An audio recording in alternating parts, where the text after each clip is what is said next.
Hello everyone, मेरा नाम है सोनम कुमारी और मैं आप सभी का स्वागत करती हूँ आज के सेशन में। तो आज हम लोग अपने एक संविधान का बहुत ही महत्वपूर्ण भाग को स्टार्ट करने जा रहे हैं, जो कि क्या है, हमारा संविधान का भाग क्या है, 5। यानी इसमें हम लोग क्या क्या चीजें पढ़ने वाले हैं। तो सबसे पहले तो इसमें हम लोग क्या पढ़ेंगे, संघ सरकार के बारे में पढ़ेंगे, यानी यूनियन गवर्नमेंट। आर्टिकल कहाँ से कहाँ तक कंप्लीट करेंगे, तो आपका आर्टिकल 52 से लेके 151 तक हम लोग कंप्लीट करेंगे। 36 से 51 तक हमने क्या पढ़ा था, डीपीएसपी को पढ़ा था, यानी पार्ट 4 में। हमने पीछे के सारे लेक्चर क्या कर लिया है, कंप्लीट कर लिया है। तो आज हम लोग जानेंगे कि आपके यूनियन गवर्नमेंट में, यानी हमारे पार्ट 5 में क्या क्या चीजें पढ़ना है। जैसे राष्ट्रपति हो गए, उपराष्ट्रपति हो गए, लोकसभा हो गया, राज्यसभा हो गया, संसद हो गया। ये सारी चीजें हम लोग कहाँ पढ़ेंगे, संसद के पीठासीन अधिकारी यानी अध्यक्ष और उपाध्यक्ष, सभापति, ये सारी चीजें हम लोग इसी भाग में पढ़ लेंगे। ठीक है, जिसका पार्ट 5 क्या होता है, कंप्लीट होता है, उसका बोल सकते हैं कि पॉलिटी का एक बहुत ही क्या होता है, अच्छा सा सिलेबस कंप्लीट हो जाता है। तो इसे अब हम लोग क्या करते हैं, स्टार्ट करते हैं। तो देखिए, इसमें आर्टिकल कौन कौन से पढ़ना है। तो मैम हम लोग इसमें 52 से लेके 151 तक क्या करेंगे, पढ़ेंगे। तो इसे हम लोग क्या करेंगे, 3 भागों में बांटकर पढ़ेंगे। यानी 52 से 151 को 3 भागों में डिवाइड करेंगे, और इसमें हमें कौन कौन से आर्टिकल को कैसे कैसे पढ़ना है, अब वो जान लेते हैं। ठीक है, तो देखिए यहाँ पे लिखिएगा, अगर हम लोग क्या लिखते हैं यहाँ पे, अपने यूनियन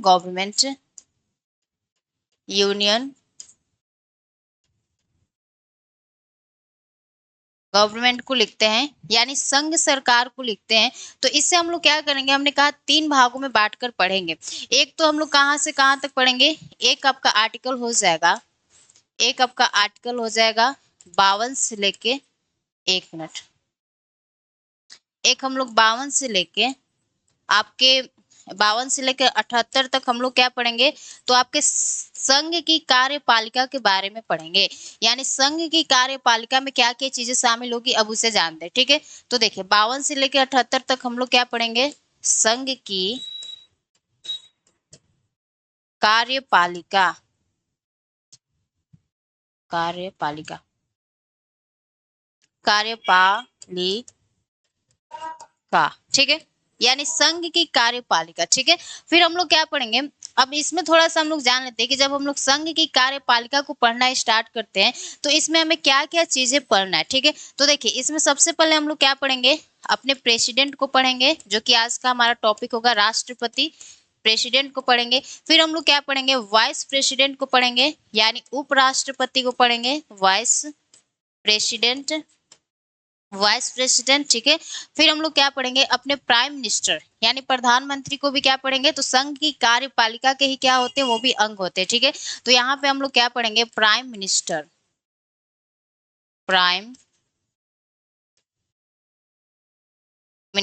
ठीक है, प्राइम मिनिस्टर को भी पढ़ेंगे इसी में। फिर हम लोग क्या पढ़ेंगे, आपके काउंसिल ऑफ मिनिस्टर, यानी मंत्री परिषद क्या होता है, काउंसिल ऑफ मिनिस्टर। ठीक है, काउंसिल ऑफ मिनिस्टर यानी मंत्री परिषद क्या होता है। फिर हम लोग इसी में पढ़ेंगे आपके अटॉर्नी जनरल के बारे में, यानी अटॉर्नी जनरल ऑफ इंडिया, यानी भारत के महान्यायवादी के बारे में हम लोग क्या करेंगे, इसी में पढ़ेंगे। तो आपको पता चल गया कि यूनियन गवर्नमेंट में सबसे पहले हम लोग क्या करेंगे, तो आपके आर्टिकल 52 से लेके 78 तक हम लोग पढ़ने वाले हैं। इसमें हम लोग क्या पढ़ेंगे, संघ की कार्यपालिका। ठीक है, संघ की कार्यपालिका में क्या क्या चीजों को शामिल किया गया है। तो सबसे पहले तो आपके प्रेसिडेंट को शामिल किया गया है, यानी हम लोग राष्ट्रपति को पढ़ेंगे, जो कि आज का हमारा टॉपिक होने वाला है। ठीक है, राष्ट्रपति के बाद हम लोग क्या पढ़ने वाले हैं, अपने वाइस प्रेसिडेंट यानी उपराष्ट्रपति को पढ़ने वाले हैं। ठीक है, उपराष्ट्रपति के बारे में पढ़ने वाले हैं। फिर क्या पढ़ेंगे, आपके प्राइम मिनिस्टर के बारे में, यानी प्रधानमंत्री। ये भी क्या है, तो हमारे संघ के कार्यपालिका के ही क्या हो जाते हैं, भाग हो जाते हैं। फिर हम लोग क्या पढ़ेंगे, काउंसिल ऑफ मिनिस्टर, यानी मंत्री परिषद के बारे में पढ़ेंगे, जो कि सभी निर्णय कहाँ से लिए जाते हैं, आपके मंत्री परिषद से ही लिए जाते हैं। ठीक है, फिर हमारा जो लास्ट टॉपिक होगा इसका, उसमें हम लोग क्या पढ़ेंगे, अटॉर्नी जनरल ऑफ इंडिया, यानी जो हमारे भारत के महान्यायवादी होते हैं उनके बारे में पढ़ेंगे। ये बेसिकली क्या होते हैं, सरकार के वकील होते हैं। ठीक है, तो एक तो हमारा भाग कंप्लीट होता है 52 से लेकर 78 तक। फिर हम लोग दूसरे भाग में क्या पढ़ने वाले हैं, देखिए दूसरे भाग में हम लोग क्या पढ़ने वाले हैं, तो मैम इसमें हम लोग पढ़ने वाले हैं आपके संसद के बारे में, यानी अपने पार्लियामेंट के बारे में। तो आर्टिकल कहाँ से कहाँ तक आपकी संसद मतलब संसद की चर्चा की गई है। तो आपके मैं अगर आर्टिकल की बात करूं तो आर्टिकल 79 से 122 तक हम लोग क्या करेंगे, तो अपने पार्लियामेंट के बारे में पढ़ेंगे। यहाँ पे हम लोग क्या पढ़ेंगे, संसद के बारे में,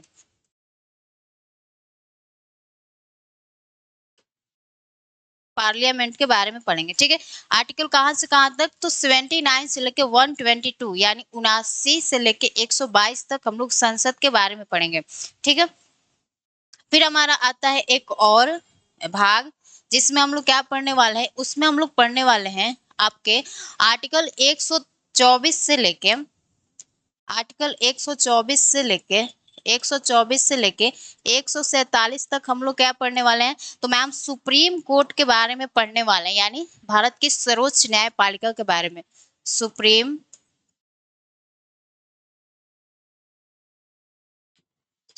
कोर्ट के बारे में हम लोग क्या करेंगे, 124 से लेके 147 तक पढ़ेंगे। फिर हमारा एक और लास्ट में टॉपिक बच जाता है, वो टॉपिक क्या है, कैग यानी कंप्ट्रोलर ऑफ ऑडिट जनरल। ये क्या हो गया आपका कैग। इसको हम लोग कहाँ से कहाँ तक पढ़ेंगे, तो आपके आर्टिकल 148 से लेके 151 तक। ठीक है, आर्टिकल 148 से लेके आपके 151 तक हम लोग क्या पढ़ेंगे, कैग के बारे में पढ़ेंगे। तो जो भी टॉपिक आपका था वो सारा टॉपिक इस आर्टिकल में हमारा क्या हो जाएगा, कंप्लीट हो जाएगा। ठीक है, तो क्या क्या चीजें हमें पढ़ना है, एक बार आपने क्या कर लिया, ओवरव्यू ले लिया। ठीक है, ओवरव्यू ले लिया कि मैम सबसे पहले हम लोग 52 से 78 तक हम लोग क्या पढ़ने वाले हैं, तो संघ की कार्यपालिका में क्या क्या टॉपिक है हमने आपको बता दिया। अब 79 से लेके 122 तक हम लोग क्या पढ़ने वाले हैं, पार्लियामेंट यानी संसद के बारे में पढ़ेंगे। राज्यसभा क्या होता है, लोकसभा क्या होता है, संसद के पीठासीन अधिकारी क्या होते हैं, वो सारी चीजें आपके इसी में कवर होंगे। ठीक है, फिर 124 से लेके 147 तक हम लोग अपने भारत के सर्वोच्च न्यायालय यानी सुप्रीम कोर्ट के बारे में पढ़ने वाले हैं। फिर हमारा 148 से 151 तक क्या होगा, कैग यानी कंप्ट्रोलर ऑफ ऑडिट जनरल, वो क्या होता है, वो सारी चीजें पढ़ेंगे। तो आज जो हमारा टॉपिक है वो क्या करते हैं, प्रेसिडेंट को क्या करते हैं, स्टार्ट करते हैं, और राष्ट्रपति के बारे में आज हम लोग क्या करेंगे, राष्ट्रपति के इलेक्शन तक हम लोग क्या करेंगे, यानी राष्ट्रपति का निर्वाचन कैसे कैसे होता है वो सारी चीजें आज क्या कर लेंगे, इस क्लास में कवर कर लेंगे। क्योंकि इलेक्शन ऑफ प्रेसिडेंट से बहुत सारे क्वेश्चन आपके एग्जाम में पूछे जाते हैं। तो यहाँ पे आपको हेडिंग क्या देना है, राष्ट्रपति, राष्ट्रपति,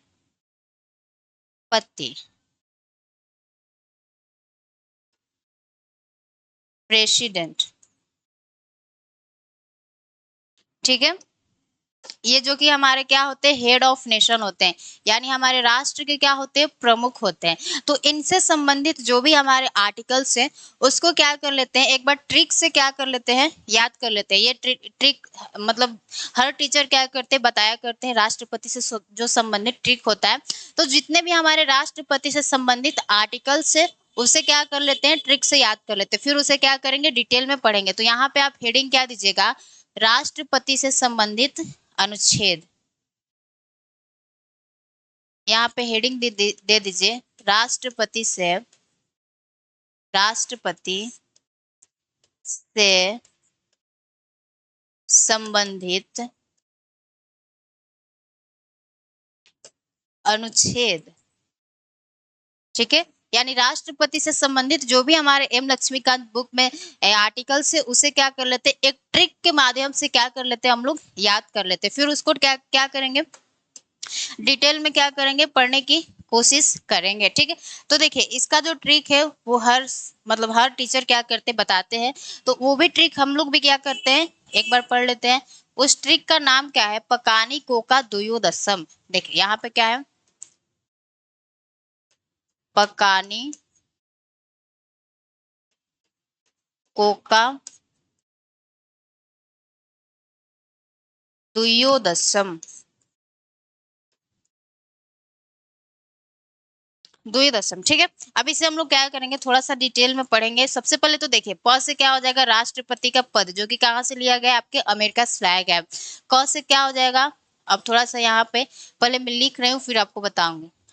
आर्टिकल 53, फिर आपका आर्टिकल हो जाएगा 54, आर्टिकल 55, 56, 57, 58, 59, 60, 61, ठीक है। अब इनको हम लोग क्या करेंगे, आपके आर्टिकल 52 से लेके 61 तक क्या है, तो आपके राष्ट्रपति से संबंधित क्या है, ये सारे अनुच्छेद है। तो इसको हम लोग क्या करेंगे, अब थोड़ा सा डिटेल में क्या करेंगे, कवर करेंगे।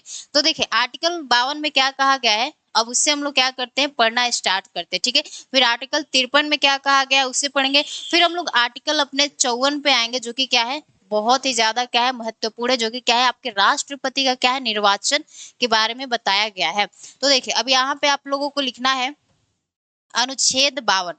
मैम, अनुच्छेद 52 में क्या बातें कहा गया है, अब उसके बारे में लिख लेते हैं, ठीक है। अनुच्छेद 52, तो देखिए इसमें क्या बोला गया है, राष्ट्रपति के पद के बारे में क्या किया गया है, बताया गया है। इसमें बोला गया है कि राष्ट्रपति के पद को अमेरिका से लाया गया है, और जो हमारे राष्ट्रपति होंगे वह हमारे राष्ट्र के क्या होंगे, प्रमुख होंगे। और अगर प्रशासनिक अध्यक्ष की मैं बात करूं, तो वो कौन हो जाते हैं, हमारे प्रधानमंत्री हो जाते हैं, ठीक है। तो यहाँ पे लिखिएगा, राष्ट्रपति के पद, राष्ट्रपति, राष्ट्रपति के पद को अमेरिका से लाया गया है, लाया गया है, जो कि हमारे क्या होते हैं, आपके राष्ट्र के प्रमुख होते हैं। तो यहाँ पे लिखना है कि राष्ट्रपति के पद को अमेरिका से लाया गया है, राष्ट्रपति, राष्ट्रपति राष्ट्र के, राष्ट्र के क्या होते हैं, तो राष्ट्राध्यक्ष या बोल सकते हैं कि प्रमुख होते हैं। राष्ट्रपति के पद को अमेरिका से लाया गया है, राष्ट्रपति राष्ट्र के प्रमुख होते हैं, प्रमुख होते हैं, ठीक है। और अगर आपसे कोई पूछेगा कि मैम प्रशासनिक अध्यक्ष कौन होता है, तो वो हमारे प्रधानमंत्री होते हैं, ठीक है। तथा प्रशासनिक अध्यक्ष, प्रशासनिक, प्रशासनिक अध्यक्ष प्रधानमंत्री होते हैं, प्रधानमंत्री होते हैं, ठीक है। तो आपसे आर्टिकल 52 में क्या बोला गया है, पकानी या यानी प से क्या हो गया, राष्ट्रपति का पद, जो कि कहाँ से लिया गया है, आपके अमेरिका से लाया गया है। और जो हमारे राष्ट्रपति होते हैं वह हमारे राष्ट्र के प्रमुख होते हैं। और जो प्रशासनिक अध्यक्ष, अगर आपसे कोई पूछेगा कि कौन होते हैं, तो वह हमारे देश के सॉरी आपके प्रधानमंत्री होते हैं, ठीक है। अब आते हम लोग अपने अनुच्छेद किस पे, तो अनुच्छेद अपने 53 पर आते हैं, ठीक है। अनुच्छेद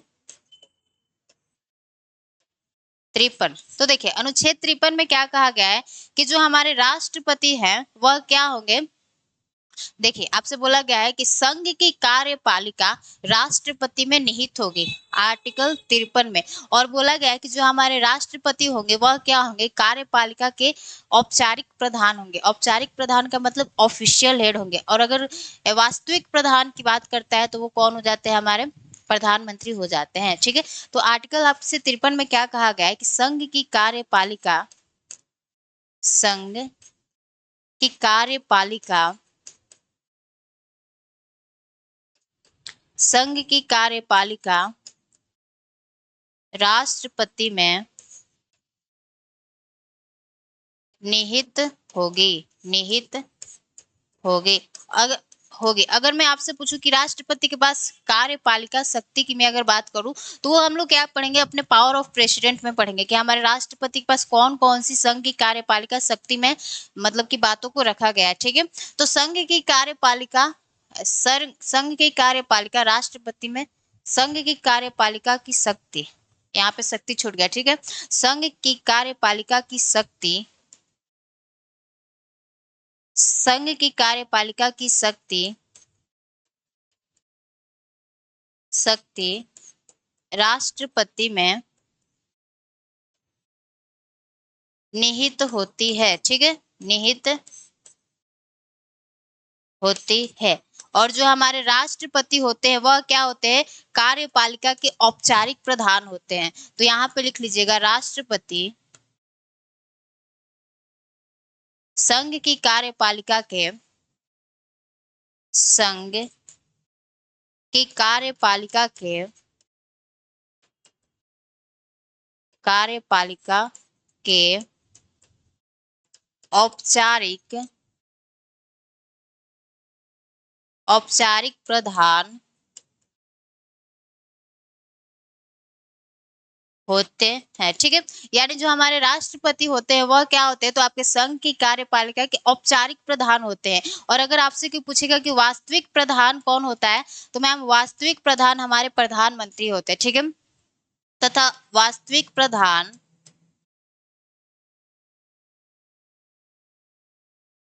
तथा वास्तविक प्रधान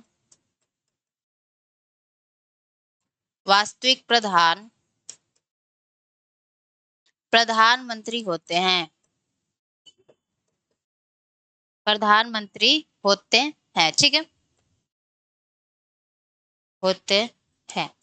तो आपसे अगर कोई बात पूछेगा, पूछेगा नहीं, आपसे एग्जाम में खुद पूछा गया है कि संघ की कार्यपालिका के जो हमारे राष्ट्रपति होते हैं वह क्या होते हैं, तो औपचारिक प्रधान होते हैं।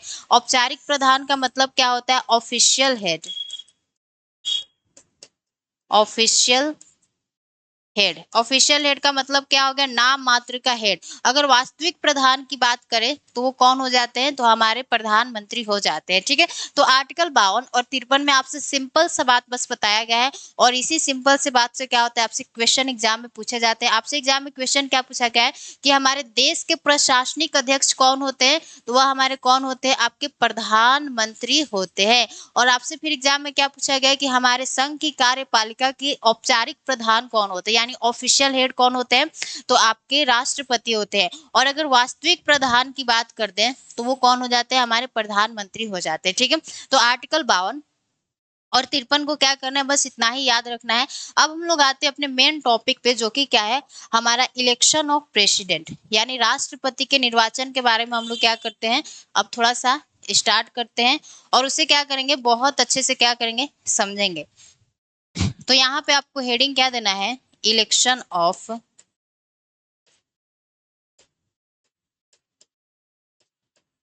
प्रेसिडेंट,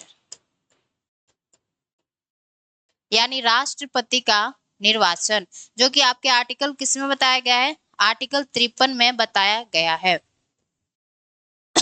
देखो यहाँ पे देख लेते हैं, 53 नहीं 54 होगा। देखो, हमने 52 और 53 तो पढ़ लिया, अब हमें 54 में क्या पढ़ना है, तो राष्ट्रपति के निर्वाचन के बारे में पढ़ना है। प से क्या हो गया, राष्ट्रपति का पद, और 53 क से क्या हो गया, कार्यपालिका। तो राष्ट्रपति संघ की कार्यपालिका के क्या होते हैं, औपचारिक प्रधान होते हैं। और 54 में हमें क्या पढ़ना है, तो अपने राष्ट्रपति के निर्वाचन के बारे में पढ़ना है। अब ये जो राष्ट्रपति का निर्वाचन है, यहाँ से आपके एग्जाम में क्वेश्चन बहुत अच्छे खासे पूछे जाते हैं, तो उसे क्या कर लेते हैं, बहुत अच्छे से कंप्लीट करेंगे। तो यहाँ पे आपका इलेक्शन ऑफ प्रेसिडेंट हो गया। अगर मैं आर्टिकल की बात करूं तो अनुच्छेद कौन सा हो जाता है, आपका 54। ठीक है, तो देखिए अब हम लोग क्या करते हैं, अपने राष्ट्रपति के इलेक्शन के बारे में पढ़ना स्टार्ट करते हैं। तो मैं अगर आपसे पूछूं कि आप सभी ने प्रधानमंत्री का वोट दिया है, अपने गांव में मुखिया का वोट दिया है, मुखिया के लिए, लेकिन आपने कभी सुना है कि हमारे मम्मी पापा राष्ट्रपति पद के लिए क्या जाते हैं, वोट देने के लिए जाते हैं, कभी नहीं सुना है। तो जो आपके जो आपके राष्ट्रपति का निर्वाचन होता है वह क्या होता है, अप्रत्यक्ष रूप से होता है। यानी राष्ट्रपति को जनता प्रत्यक्ष यानी डायरेक्ट इलेक्शन के माध्यम से क्या करती है, नहीं चुनती है। इसे अप्रत्यक्ष रूप से क्या किया जाता है, चुना जाता है। तो वहीं पे अब हमें लिखना है कि जो राष्ट्रपति का निर्वाचन होता है उसे जनता प्रत्यक्ष रूप से नहीं चुनती है, बल्कि निर्वाचक मंडल के सदस्यों द्वारा चुना जाता है। अब हमें समझना होगा कि राष्ट्रपति के निर्वाचक मंडल में कौन कौन से सदस्य आते हैं। ठीक है, तो यहाँ पे लिखिएगा, राष्ट्रपति का निर्वाचन, राष्ट्रपति का निर्वाचन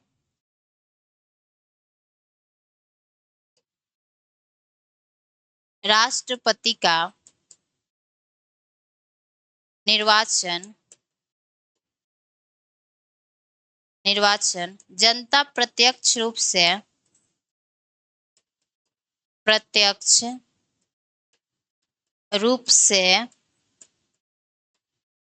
नहीं करती है, नहीं करती है, बल्कि निर्वाचक मंडल के सदस्यों द्वारा किया जाता है। ठीक है, बल्कि निर्वाचक मंडल के बल्कि निर्वाचक मंडल के बल्कि निर्वाचक मंडल के सदस्यों द्वारा के सदस्यों द्वारा किया जाता है, किया जाता है। ठीक है, यानी देखिए हमने क्या कहा कि जो आपके राष्ट्रपति का इलेक्शन होता है उसे जनता क्या करती है, प्रत्यक्ष रूप से नहीं चुनती है, बल्कि क्या होता है, निर्वाचक मंडल के सदस्यों द्वारा चुना जाता है। अब उसी को हमें जानना है कि आपके निर्वाचक मंडल के सदस्य में कौन कौन से मेंबर को शामिल किया गया है। ठीक है, तो देखिए हम आपको एक बार समझा रहे हैं। ये क्या हो गए, हमारे प्रेसिडेंट साहब हो गए, प्रेसिडेंट साहब हो गए। ठीक है, तो हमने क्या कहा कि प्रेसिडेंट को जो हमारी जनता होती है यानी जो हमारे पीपल होते हैं वह क्या करते हैं, डायरेक्ट रूप से नहीं चुनते हैं, यानी यहाँ पे जो हमारे पीपल होते हैं वह क्या करते हैं, डायरेक्ट इलेक्शन के माध्यम से नहीं चुनते हैं, डायरेक्ट इलेक्शन के माध्यम से नहीं चुनते, क्या करते हैं, तो ये जो हमारी जनता है ये जनता क्या करती है, अपने से क्या करती है, जनता एमपी और एमएलए को क्या करती है, चुनती है, यानी मेंबर ऑफ पार्लियामेंट और member of legislative assembly. MLA, एक मिनट, ओहो, एम एल ए। ठीक है, यानी जो हमारी जनता होती है वह क्या करती है, एमपी और एमएलए को चुनती है, और ये जो हमारे एमपी और जो हमारे एमएलए होते हैं यह क्या करते हैं, राष्ट्रपति को क्या करते हैं, चुनते हैं। तो हमने देखा कि जो हमारी जनता है, जनता ने किसे चुना, एमपी और एमएलए को चुना, यानी मेंबर ऑफ पार्लियामेंट और मेंबर ऑफ लेजिस्लेटिव असेंबली, यानी जो हमारे विधानसभा के सदस्य होते हैं उन्हें एमएलए बोलते हैं, और जो हमारे संसद के सदस्य होते हैं उन्हें एमपी बोलते हैं। तो इनको क्या करती है, जनता चुनती है, और ये लोग क्या करते हैं, अपने राष्ट्रपति को क्या करते हैं, चुनते हैं। तो जनता ने प्रत्यक्ष रूप से कहाँ चुना, ये तो हमारा अप्रत्यक्ष ही हो गया ना, तो वही कहा जाता है कि राष्ट्रपति का निर्वाचन जनता प्रत्यक्ष रूप से नहीं करती है, बल्कि निर्वाचक मंडल के सदस्यों द्वारा किया जाता है। तो अब हमें वही देखना है कि राष्ट्रपति के निर्वाचक मंडल में किनको किनको शामिल किया गया। ठीक है, तो यहाँ पर आप लोग हेडिंग डालिएगा, राष्ट्रपति के निर्वाचक मंडल में राष्ट्रपति के निर्वाचक मंडल में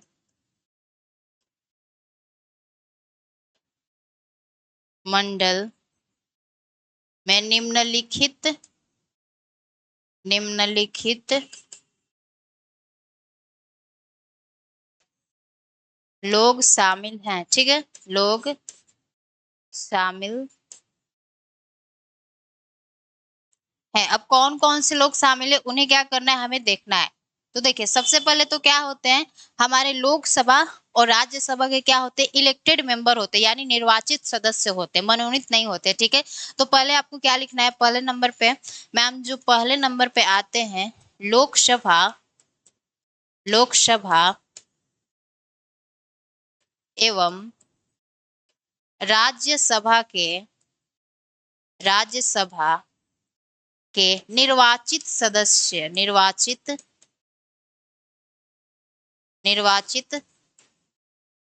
सदस्य। ठीक है, पहले नंबर पे हमने किसको शामिल किया, तो आपके लोकसभा एवं राज्यसभा के क्या होते हैं, तो निर्वाचित सदस्य क्या करते हैं, हमारे राष्ट्रपति के निर्वाचन में क्या करते हैं, भाग लेते हैं। फिर दूसरे नंबर पे किसको शामिल किया गया है, दूसरे नंबर पे मैं अगर बात करूं तो आपके विधानसभा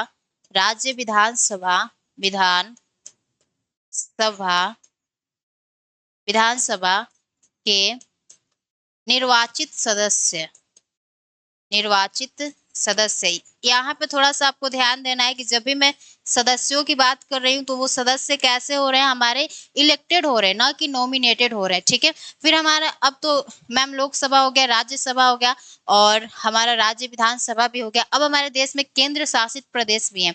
तो आपसे कोई क्वेश्चन पूछता है कि मैम हमारे कौन से केंद्र शासित प्रदेशों के जो विधानसभा होती है वह हमारे राष्ट्रपति के इलेक्शन में भाग लेती है, तो आपके दिल्ली और पुडुचेरी दो ऐसे केंद्र शासित प्रदेश है जिसकी विधानसभा क्या करती है, आपके राष्ट्रपति के इलेक्शन में भाग लेती है, ठीक है। तो यहाँ पे लिख लीजिएगा केंद्र शासित प्रदेश, केंद्र शासित, केंद्र शासित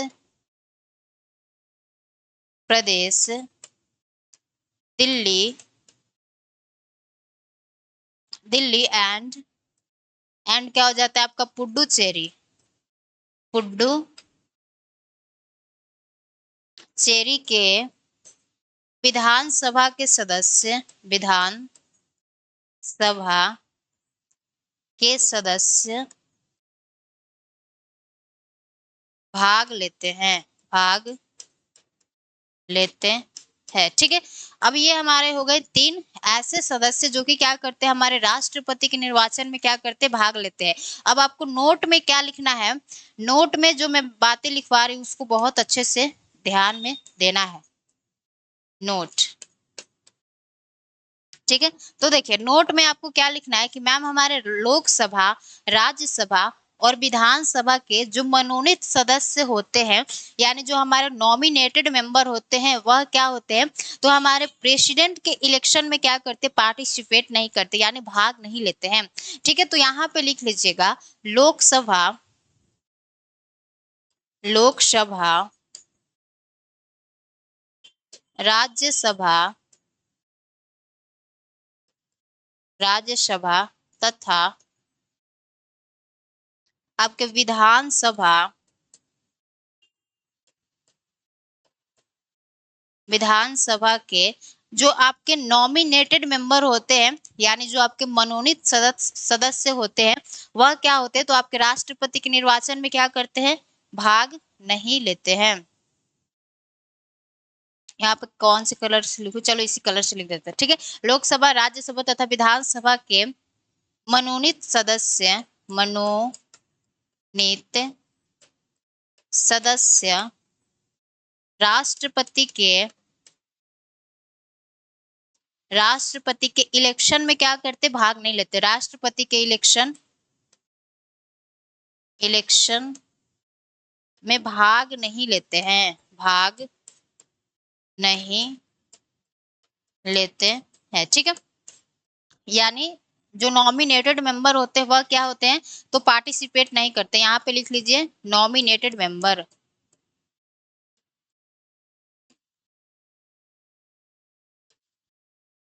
नॉमिनेटेड मेंबर, ठीक है। ये हो गए हमारे राष्ट्रपति के निर्वाचक मंडल में शामिल लोग।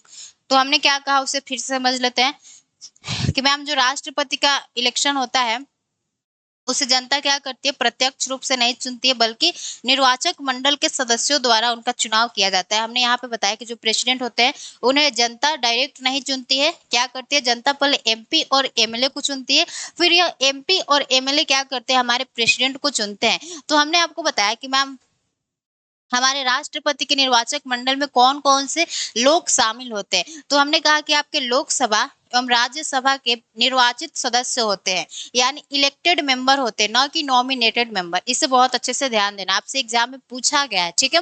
फिर हमारा राज्य विधानसभा के निर्वाचित सदस्य हो गए, ये भी सही है।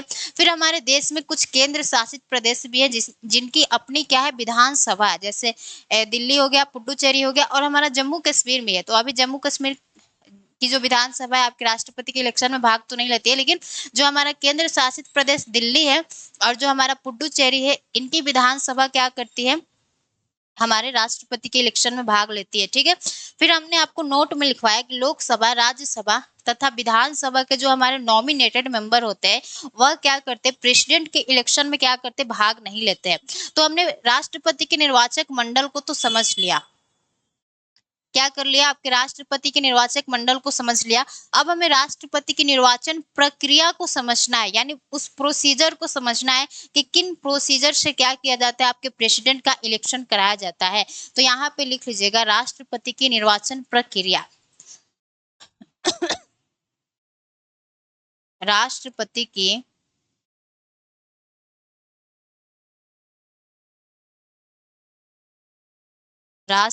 की निर्वाचन प्रक्रिया। अब आपके राष्ट्रपति का इलेक्शन कैसे होता है, उस थोड़ा सा प्रोसीजर को हम लोग क्या करते हैं, समझते हैं। और ये प्रोसीजर ही क्या होता है, बहुत इंपॉर्टेंट होता है। यहाँ से आपके एग्जाम में क्वेश्चन पूछे गए, कितनी बार पूछे गए, ठीक है। तो देखिए अब इसे लिखना है कि राष्ट्रपति का निर्वाचन एकल संक्रमणीय हस्तांतरित मत द्वारा अनुपातिक पद्धति से कराया जाता है। ये हमने क्या बोल दिया, आपको समझ में नहीं आया होगा, लेकिन अभी पहले लिख लेते हैं जो बातें मैंने आपको बताया, फिर उसे डिटेल में क्या करेंगे, समझेंगे, ठीक है। तो यहाँ पे लिखिएगा राष्ट्रपति का निर्वाचन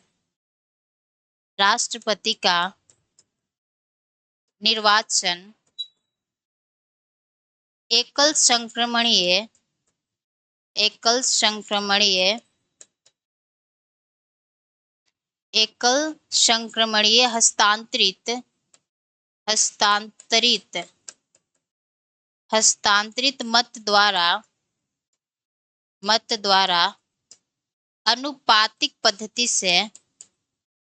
मत द्वारा अनुपातिक पद्धति से कराया जाता है, ठीक है, कराया जाता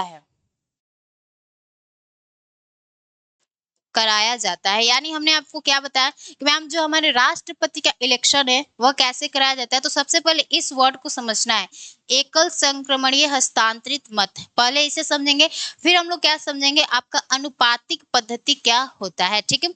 तो राष्ट्रपति का निर्वाचन कैसे कराया जाता है, तो एकल संक्रमणीय हस्तांतरित मत द्वारा अनुपातिक पद्धति से क्या होता है, कराया जाता है। तो सबसे पहले हम लोग एकल संक्रमणीय हस्तांतरित मत को क्या करते हैं, समझते हैं। ये क्या होता है आपके प्रेसिडेंट के इलेक्शन में।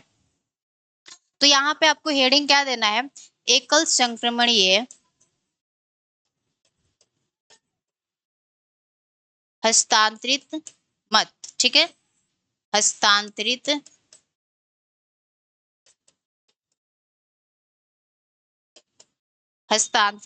मत, ठीक है। तो देखिए इसे क्या करते हैं, समझते हैं। अब इसे बहुत अच्छे से समझना है और बहुत आपका इजी भी है। तो देखिए आपको मैं एक बात बता रही हूँ कि मान लीजिए क्या है, हमारे 4 कैंडिडेट्स क्या हैं, 4 कैंडिडेट्स क्या हो रहे हैं, तो हमारे राष्ट्रपति पद के लिए क्या हुए हैं, खड़े हुए हैं। जैसे आपका यहाँ पर क्या हो जाता है, कोई ए पर्सन हो जाता है, यहाँ पर कोई आपका बी पर्सन हो जाता है, यहाँ पे कोई आपका सी पर्सन हो जाता है, यहाँ पे कोई आपका डी पर्सन हो जाता है, ठीक है। हम लोग एकल संक्रमणीय हस्तांतरित मत को क्या कर रहे हैं, समझ रहे हैं। तो हमने क्या कहा कि आपके राष्ट्रपति पद के लिए 4 कैंडिडेट्स यानी 4 व्यक्ति क्या है, खड़े हैं। ए पर्सन कोई हो जाता है, कोई बी पर्सन, कोई सी पर्सन, कोई डी पर्सन। तो हम लोग क्या देखते हैं कि कोई व्यक्ति अब जब वोट देगा तो चारों में से किसी एक को क्या करेगा, वह अपना फर्स्ट प्रेफरेंस देगा, ठीक है। तो हम लोग देखते हैं कि एक व्यक्ति आता है और ए को क्या करता है, फर्स्ट प्रेफरेंस देता है, और बी को क्या करता है, वो 3rd पे रखना चाहता है, सी को वो 4 पे, और डी को क्या करता है, 2 पे रखना चाहता है, ठीक है। फिर हम लोग देखते हैं कि अब कोई दूसरा व्यक्ति आता है और वो भी क्या करता है, ए को 1 पे ही रखता है, और बी को 4 पे, सी को आपके 2 पे, और डी को क्या कर देता है, 3 पे रख देता है। फिर हम लोग देखते हैं कि कोई व्यक्ति आता है और ए को क्या करता है, 1 पे रखता है, ऐसे करके 3 2 4। तो हमने क्या देखा कि जब आपके लोगों ने, अब देखा जाता है कि लोगों ने आपके 1 पे सबसे पहले किसको ज्यादा प्रेफरेंस किया है। तो हम लोग क्या देख रहे हैं कि ए पर्सन को व्यक्ति ने क्या किया है, ज्यादा फर्स्ट प्रेफरेंस दिया है। तो अब यहाँ पे क्या होती है, आपकी गणना होती है, क्या होती है, गणना होती है, ठीक है। तो अब हम लोग यहाँ पे क्या देखेंगे, ये मान लीजिए ए हो गया, ये हमारा बी हो गया, ये हमारा सी हो गया, यहाँ पे डी हो गया, ठीक है, मतलब व्यक्ति। तो हम लोग क्या देखते हैं कि मैम ए व्यक्ति को 100% लोग क्या चाहते हैं, फर्स्ट प्रेफरेंस दे रहे हैं, और बी को आपके 80% लोग क्या कर रहे हैं, सेकंड मतलब सेकंड पे रख रहे हैं, ठीक है। सी को देख रहे हैं कि 70% लोग क्या कर रहे हैं, थर्ड पे रख रहे हैं और डी को 60% लोग क्या कर रहे हैं, 4 नंबर पे प्रेफरेंस कर रहे हैं। तो अब क्या किया जाएगा, देखो अब यहीं पे समझना है आपके एकल संक्रमणीय हस्तांतरित मत का मध्य मतलब क्या होता है। तो अब यहाँ पर क्या किया जाता है कि ये जो व्यक्ति है ना जिसके पास वोट क्या है, कम है, तो उसके वोट को क्या कर दिया जाता है, जीत रहे व्यक्ति को क्या कर दिया जाता है, हस्तांतरित कर दिया जाता है। तो उसी को क्या बोलते हैं, एकल संक्रमणीय हस्तांतरित मत। यानी जिसके पास वोट कम है और जो व्यक्ति जीत रहा है, जीतने के पोजीशन में है, जिसके पास वोट कम है उस वोट को क्या कर देते हैं हम लोग, हस्तांतरित कर देते हैं किस व्यक्ति के पास, तो जो व्यक्ति क्या हो रहा है, जीतने के पोजीशन में है, हस्तांतरित हो जाता है। ठीक है, वोट को हम लोग क्या कर देते हैं, हस्तांतरित कर देते हैं। तो वही क्या हो जाता है, आपका एकल संक्रमणीय हस्तांतरित मत हो जाता है। तो जो पहला हमारा वो क्या था, शब्द था, वो क्या था, एकल संक्रमणीय हस्तांतरित मत, जो कि क्या होता है हमारा, क्लियर होता है। अब जो हमारा सेकेंड आता है वह क्या होता है, अनुपातिक पद्धति। ठीक है, तो अब हमें क्या करना है, अपने अनुपातिक पद्धति को क्या करना है, समझना है। तो यहाँ पे लिखिएगा अनुपातिक पद्धति। अनुपातिक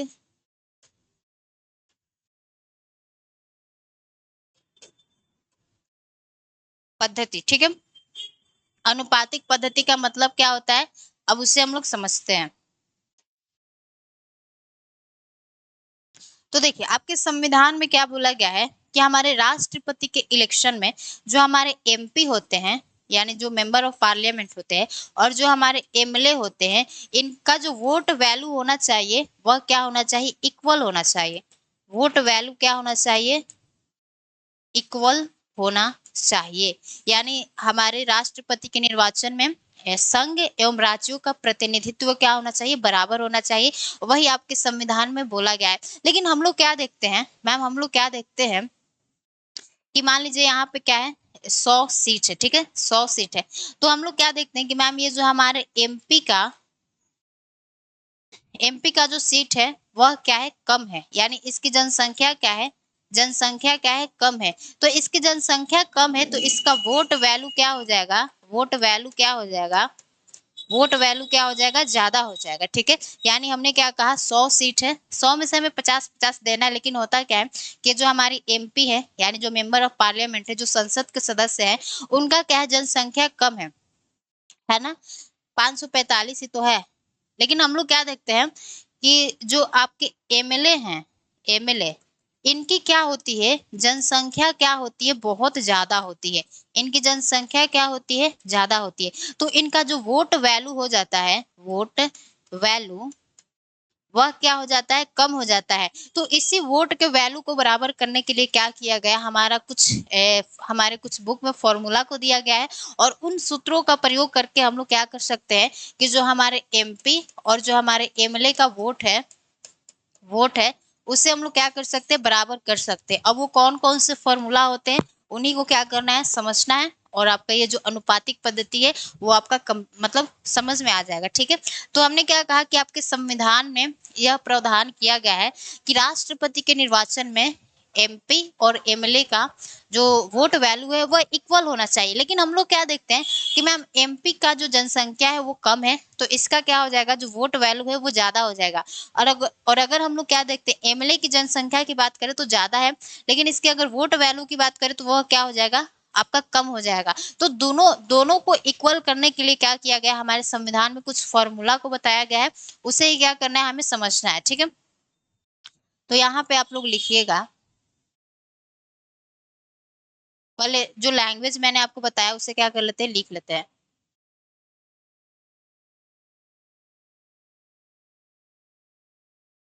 देखिए तो यहाँ पे लिखिएगा, संविधान में यह प्रावधान किया गया है, किया गया है कि राष्ट्रपति के के निर्वाचन में संघ एवं राज्यों का समान प्रतिनिधित्व हो, ठीक है, का राज्यों का समान प्रतिनिधित्व,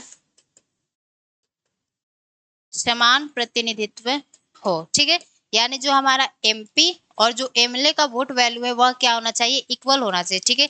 ये हमारे एमपी हो गए और यहाँ पे हमारे जो एमएलए हो गए, इनका जो वोट वैल्यू होना चाहिए, वोट वैल्यू वह क्या होना चाहिए, इक्वल होना चाहिए। लेकिन हम लोग क्या देखते हैं कि मैम जो एमपी है, एमपी की हम लोग क्या देखते हैं कि इसकी जनसंख्या क्या है, जनसंख्या क्या है, कम है, तो इसका जो वोट वैल्यू हो जाता है, वोट वैल्यू वह क्या हो जाता है, ज्यादा हो जाता है, ठीक है। और अगर वहीं पे हम लोग क्या देखते हैं आपके एमएलए को, तो एमएलए का क्या होता है, जो जनसंख्या होता है, जनसंख्या वह क्या होता है, ज्यादा होता है, जिस कारण क्या होता है कि इसका जो वोट वैल्यू होता है, वोट वैल्यू वह क्या हो जाता है, कम हो जाता है। तो इन्हीं के वोट को इक्वल करने के लिए हमारे क्या किए गए हैं, कुछ फॉर्मूला को दिए गए हैं और उसी फॉर्मूला को हम लोग समझेंगे और फिर आपके राष्ट्रपति का जो इलेक्शन है वो कंप्लीट हो जाएगा, ठीक है। तो देखिए यहाँ पे एक फॉर्मूला बताया गया है, एक एमएलए, एमएलए का वोट बराबर, एक एमएलए का वोट इज इक्वल टू क्या होता है, तो राज्य की टोटल जनसंख्या, राज्य की, यहाँ पे कौन सी कलर से लिखूं, ठीक है, यहाँ पे क्या होगा, राज्य की, राज्य की टोटल जनसंख्या, जनसंख्या बट्टे में क्या हो जाएगा, आपके टोटल एमएलए, यानी टोटल, टोटल एमएलए गुने क्या हो जाएगा, 1000 हो जाएगा, ठीक है। तो ऐसे अगर हम लोग करके क्या करते हैं, जैसे एक आपका स्टेट क्या हो जाता है, हम लोग अगर अरुणाचल प्रदेश की एग्जांपल लेते हैं, अरुणाचल प्रदेश, अरुणाचल प्रदेश का एग्जाम्पल लेते हैं, तो अगर मैं अरुणाचल प्रदेश का एग्जाम्पल ली हूँ, तो अगर 1971 की जनगणना के अनुसार मैं आपसे पूछूं कि अरुणाचल प्रदेश की जनसंख्या कितनी थी, तो 1971 के जनगणना के अनुसार जो आपके अरुणाचल प्रदेश की जनसंख्या थी वह कितनी थी, तो लगभग क्या थी आपकी, 4 लाख थी, 1 2 3 4 5, ठीक है, लगभग क्या थी आपकी, 4 लाख थी। और अगर मैं अरुणाचल प्रदेश में एमएलए का सीट यानी विधानसभा सीट की बात करूं तो वह कितना है आपका, 60 है, ठीक है। और आपका बट्टे में क्या हो जाएगा, 1000 हो जाएगा, तो ये 3 जीरो चल गया, 1 जीरो चल गया, तो आपका आ जाता है 8, ठीक है, लगभग 8 आ जाएगा। तो अगर मैं अरुणाचल प्रदेश के टोटल वोट ऑफ एमएलए की बात करूं तो वो कितना आ जाएगा, तो आपको 8 में क्या करना है, 60 से क्या कर देना है, गुना कर देना है, तो 8×48 यानी 480 क्या हो जाता है आपके अरुणाचल प्रदेश के एक एमएलए का, यानी टोटल एमएलए का वोट वैल्यू हो जाता है, ठीक है। तो ऐसे कर करके क्या करना है आपको, सभी राज्यों का क्या करना है, वो एमएलए का वोट वैल्यू निकालना है। तो ऐसे करके हम लोग जब एमएलए का वोट वैल्यू निकालते हैं तो टोटल एमएलए का वोट वैल्यू कितना आता है, तो यहाँ पे लिखेंगे टोटल एमएलए का, टोटल एमएलए का वोट वैल्यू, टोटल एमएलए का वोट वैल्यू कितना आता है, तो मैम 1 मिनट, 5,43,000 आपका 231 आता है। ये क्या हो जाता है, तो हमारे सभी राज्यों का क्या हो जाता है, एमएलए का वोट वैल्यू हो जाता है। तो हमने आपके एक एमएलए का वोट वैल्यू कैसे आपको निकालना है, वो थोड़ा सा फॉर्मूला आपको क्या करना होगा, याद करना होगा। इसको ऐसे कर लेते हैं, ठीक है। एक एमएलए का वोट वैल्यू कैसे निकला, तो राज्य की टोटल जनसंख्या बट्टे में टोटल एमएलए और गुन्ने में क्या हो जाएगा, 1000। तो हमने आपको अरुणाचल प्रदेश का एग्जाम्पल दिया है, अरुणाचल प्रदेश में 4 लाख जनसंख्या थी 1971 के जनगणना के अनुसार, ठीक है। तो फिर आपकी एमएलए की सीट कितनी थी, 60 थी, बट्टे में हमने 1000 किया, तो एक एमएलए का वोट वैल्यू 8 आया। तो 8 से और हमें 60 में क्या कर देना है, गुना कर देना है, तो अरुणाचल प्रदेश के टोटल एमएलए का वोट वैल्यू आ जाएगा। तो एक राज्य का इतना आया, तो हमने सभी राज्यों का जब निकाला तो वो 5,43,231 आता है, ठीक है। तो हमने एमएलए का तो काम कर लिया, अब हमें क्या करना है, एमपी का निकालना है। तो उसी तरह आपका होता है एक एमपी का वोट, एक एमपी का वोट अगर निकालना है तो आपको कैसे करना होगा, तो ma'am total vote of MLA, यानी एमएलए का जितना टोटल वोट आता है उसमें हम लोग क्या करते हैं, एमपी के जितनी जनसंख्या होती है उससे भाग कर देते हैं, ठीक है। तो यहाँ पे लिखेगा टोटल वोट ऑफ एमएलए बच्चे में टोटल एमपी, ठीक है। तो टोटल वोट ऑफ एमएलए कितना आया है, तो मैम 5,43,231। बट्टे में हमारे एमपी कितने होते हैं, तो आपके 776 होते हैं, ठीक है। 545 आपके क्या हो जाते हैं, लोकसभा में हो जाते हैं, और 245 क्या हो जाते हैं, आपके राज्यसभा में होते हैं। इसमें से हम लोग 12 को माइनस करेंगे, क्योंकि 12 क्या होते हैं, आपके नॉमिनेटेड होते हैं, ठीक है। तो 233 हो जाएगा, और इसमें से 2 माइनस करेंगे तो आपका 543 हो जाएगा। 3 3 6 4 3 7 5 2 7, ठीक है। तो ये 776 क्या हो जाता है, हमारे टोटल एमपी का वोट हो जाता है, मेंबर ऑफ पार्लियामेंट। तो अगर हम लोग क्या करते हैं, अगर हम लोग इसे मिटा के, ये तो आपको समझाने के लिए मैंने बताया, ठीक है। अगर इसे मिटा के और इसका हम लोग क्या करते हैं, सॉल्यूशन करते हैं, तो यहाँ पे आ जाता है हमारा 700 आ जाता है, ठीक है।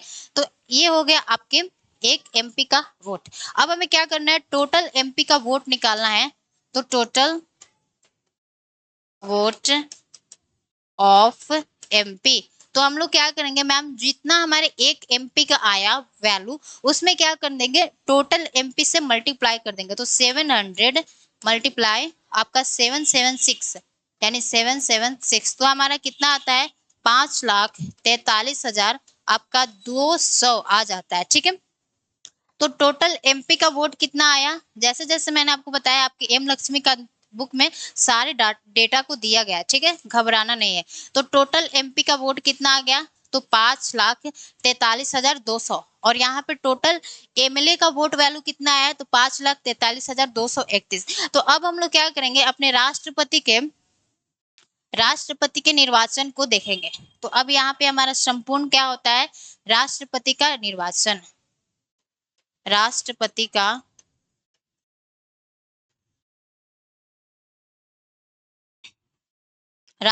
का वोट वैल्यू, ठीक है। तो उसमें हम लोग क्या करते हैं, इन दोनों को क्या करते हैं, ऐड करते हैं, तो हमारा क्या आता है, लगभग कितना आ जाता है, 11 लाख आ जाता है। तो हमारे जो राष्ट्रपति होते हैं वह क्या होते हैं, तो लगभग 11 लाख वोटों से क्या होते हैं, जीतते हैं, ठीक है। तो यहाँ पे आप लोग ऐड कीजिएगा, 5,43,231 प्लस 5,43,200, ठीक है। तो इसको हम लोग ऐड करके प्लस 2 से भाग करते हैं, तो वो कितना आता है, तो आपका आ जाता है लगभग कितना, तो लगभग आपका आ जाता है 11 लाख, लगभग आपका 11 लाख आ जाता है, ठीक है। तो जो हमारे राष्ट्रपति होते हैं वह कितने वोटों से जीतते हैं, तो लगभग 11 लाख वोटों से क्या होते हैं, जीतते हैं। तो अब ये जो राष्ट्रपति का इलेक्शन प्रोसीजर है थोड़ा सा टफ होगा, और टफ होगा भी, क्यों ना, क्योंकि जो आपके राष्ट्र के सबसे प्रमुख होते हैं उनके इलेक्शन प्रोसीजर के बारे में हम लोग पढ़ रहे हैं, तो उसी को थोड़ा सा टफ तो बनाया जाएगा। थोड़ा सा आपको समझने में मुश्किल होगा, लेकिन 2-3 बार इसको आप लोग अगर रिविजन करते हैं बहुत अच्छे से, तो क्या होगा, चीजें क्या हो जाएंगी, आसानी से आपको समझ में आ जाएगी, ठीक है।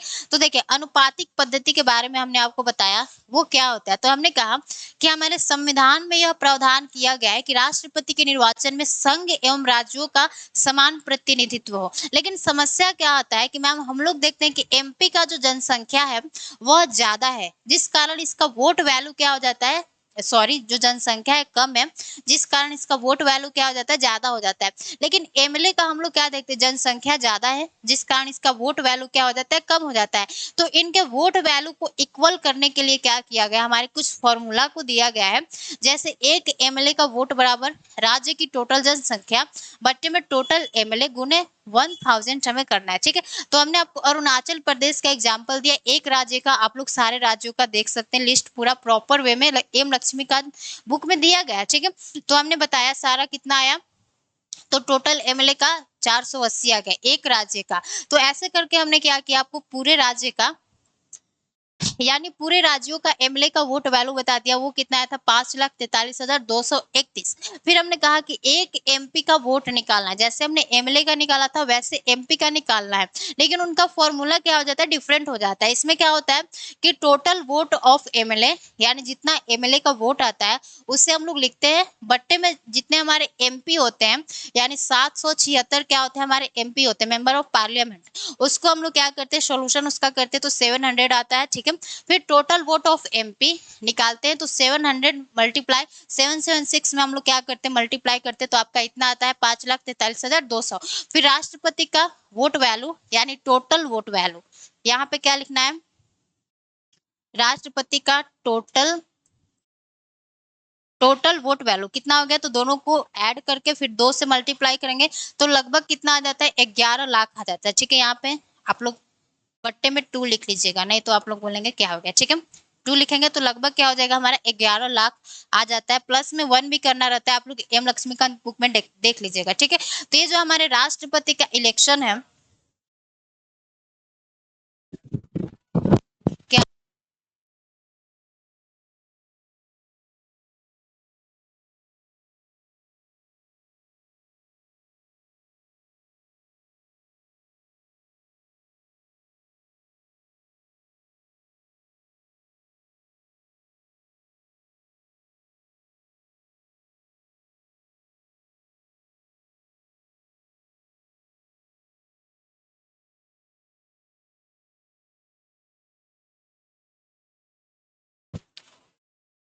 तो देखिए ये आपके क्या हो गया, राष्ट्रपति का जो इलेक्शन प्रोसीजर था उससे हमने क्या किया समझा।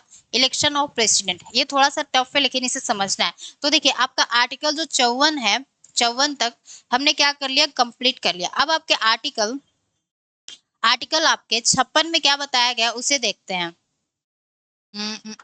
देखो तो आर्टिकल 55 को ध्यान नहीं देना है, आर्टिकल हम लोग आ जाते हैं अपने 56 पे, ठीक है। 56 पे अगर हम लोग आते हैं तो इसमें क्या बताया गया, राष्ट्रपति के कार्यकाल के बारे में बताया गया, ठीक है। तो जो राष्ट्रपति का हमारा कार्यकाल होता है वह कितना होता है, 5 ईयर होता है, 5 ईयर। यह क्या हो जाता है हमारा कार्यकाल हो जाता है, ठीक है, राष्ट्रपति का कार्यकाल हो जाता है। फिर हमारा राष्ट्रपति का जो ये आर्टिकल 57 है, यह क्या कहता है कि जो हमारे राष्ट्रपति है वह एक से अधिक बार के लिए क्या हो सकते हैं, इलेक्शन को लड़ सकते हैं, ठीक है। दुयो मतलब क्या होता है, दोबारा, ठीक है। फिर आपके आर्टिकल 58 में क्या बताया गया है, राष्ट्रपति पद की क्या बताई गई है, योग्यता बताई गई है। और आपके आर्टिकल 59 में क्या बताया गया है कि राष्ट्रपति बनने के लिए क्या क्या हमारी कंडीशन होती है, ठीक है। फिर आपके आर्टिकल 60 में क्या बताया गया है कि हमारे राष्ट्रपति को शपथ कौन दिलाता है, तो राष्ट्रपति को शपथ हमारे सुप्रीम कोर्ट के सीजीआई दिलाते हैं, यानी चीफ जस्टिस ऑफ इंडिया, ठीक है। सुप्रीम कोर्ट के सीजीआई राष्ट्रपति को शपथ दिलाते हैं, ठीक है, शपथ दिलाते हैं। अब आपका आर्टिकल 60 हो गया, राष्ट्रपति को शपथ। अब आता है हमारा आर्टिकल 61। आर्टिकल 61 में क्या बताया गया है, आपके राष्ट्रपति पर महाभियोग, ठीक है। तो ये थोड़ा सा योग्यता को बाद में समझेंगे, लेकिन सबसे पहले हम लोग महाभियोग को समझ लेते हैं, क्योंकि यहाँ से आपके क्वेश्चन क्या होते हैं, अच्छे खासे पूछे जाते हैं। तो यहाँ पे लिखिएगा राष्ट्रपति पर महाभियोग, आर्टिकल 61।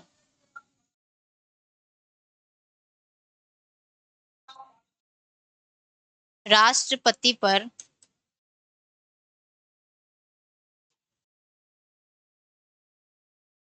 महाभियोग, ठीक है। यानी राष्ट्रपति पर महाभियोग हमें किस आर्टिकल में पढ़ना है, तो आर्टिकल आपका हो जाता है 61, आर्टिकल 61। तो अब हमें समझना है कि राष्ट्रपति पर महाभियोग लगाया कब जाता है, तो यानी आपके इम्पीचमेंट ऑफ प्रेसिडेंट, इसको लाया कहाँ से गया है, तो इसको अमेरिका से लाया गया। पहले ये भी लिख लीजिए, इसको कहाँ से हमने लिया है, तो अमेरिका से अपनाया है, ठीक है। तो देखिए राष्ट्रपति पर संविधान का उल्लंघन करने पर क्या हो जाता है, महाभियोग लगाकर उन्हें हटाया जा सकता है, यानी राष्ट्रपति हमारे संविधान के अनुसार कार्यों को नहीं करते हैं तो उन पर हम लोग महाभियोग लगा सकते हैं। ठीक है, तो यहाँ पे लिखिएगा राष्ट्रपति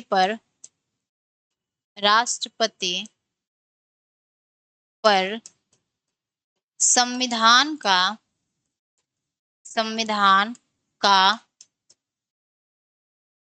उल्लंघन करने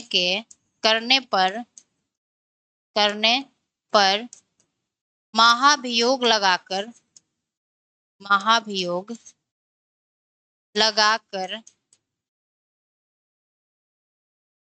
हटाया जा सकता है। ठीक है, हटाया जा सकता है।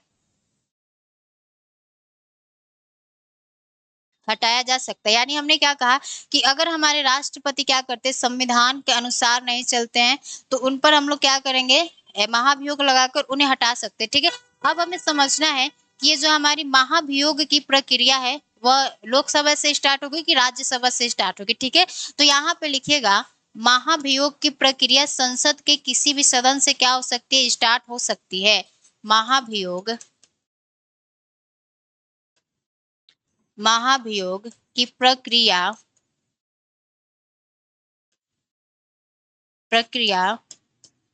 संसद के किसी भी सदन से चालू किया जा सकता है।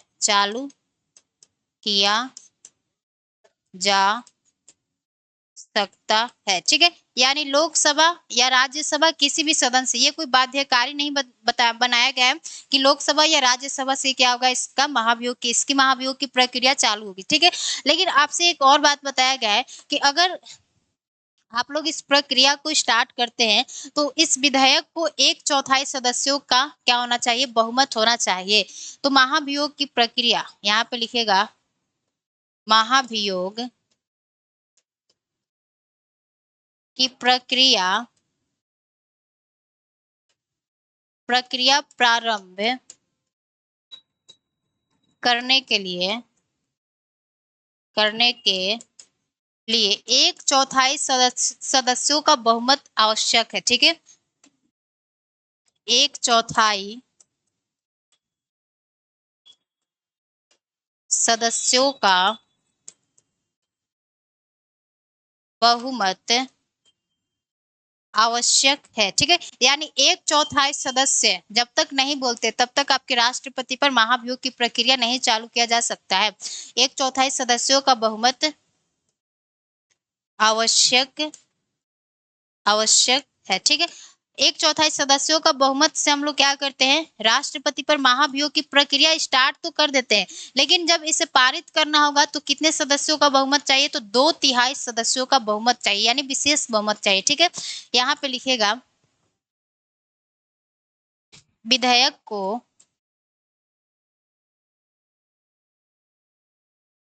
दो तिहाई बहुमत से पारित होना चाहिए।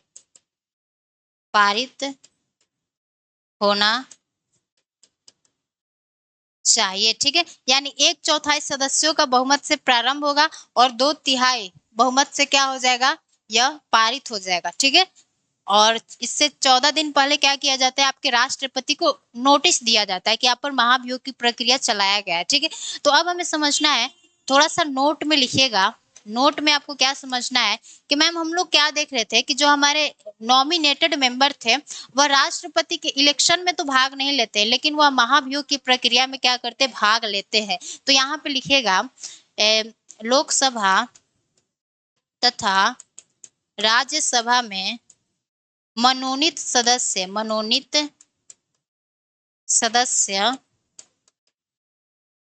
प्रेसिडेंट के महाभियोग प्रक्रिया में क्या करते हैं, भाग लेते हैं। प्रक्रिया में भाग लेते है, ठीक है।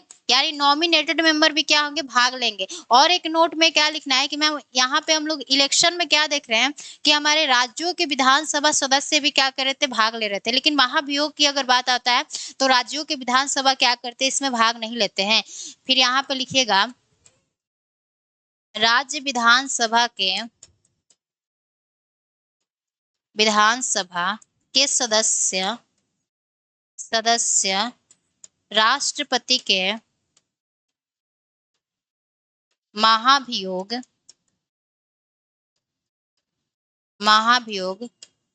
प्रक्रिया में भाग नहीं लेते हैं, भाग नहीं लेते है, ठीक है, भाग नहीं लेते। तो दो बातों को हमें ध्यान रखना है कि मैम राष्ट्रपति के इम्पीचमेंट में यानी महाभियोग पर हम लोग क्या देखते हैं कि मनोनीत सदस्य भाग लेते हैं और जो हमारे राज्य विधानसभा के सदस्य होते हैं वह क्या करते हैं, भाग नहीं लेते हैं। तो ये आपको थोड़ा सा ध्यान रखना है। राष्ट्रपति पर महाभियोग आर्टिकल 61 अमेरिका से हमने लिया है। कब महाभियोग लगाया जाता है, तो संविधान का उल्लंघन करने के आधार पर, संविधान का उल्लंघन करने पर महाभियोग लगाकर हटाया जा सकता है। लेकिन आपको एक बात ध्यान रखना है कि अभी तक किसी भी राष्ट्रपति पर क्या किया गया है, तो महाभियोग की प्रक्रिया को नहीं चलाया गया है। तो हमने आपके राष्ट्रपति से संबंधित जितने भी हमने आपको अनुच्छेद बताया वह क्या हो जाता है, कंप्लीट हो गया, ठीक है। अब हम लोग अगले क्लास में क्या करेंगे, अपने राष्ट्रपति की शक्तियों के बारे में और आपके उपराष्ट्रपति को क्या करेंगे, कंप्लीट कर लेंगे। फिर हमारा जो अगला टॉपिक होगा वो हमारा प्राइम मिनिस्टर यानी प्रधानमंत्री के बारे में पढ़ेंगे, ठीक है। तो आज के लिए बस इतना ही रखते हैं। जहां पर भी आपको डाउट होगा एक बार आप लोग क्या कीजिएगा, पूछ लेगा। सभी को जय हिंद, नमस्ते।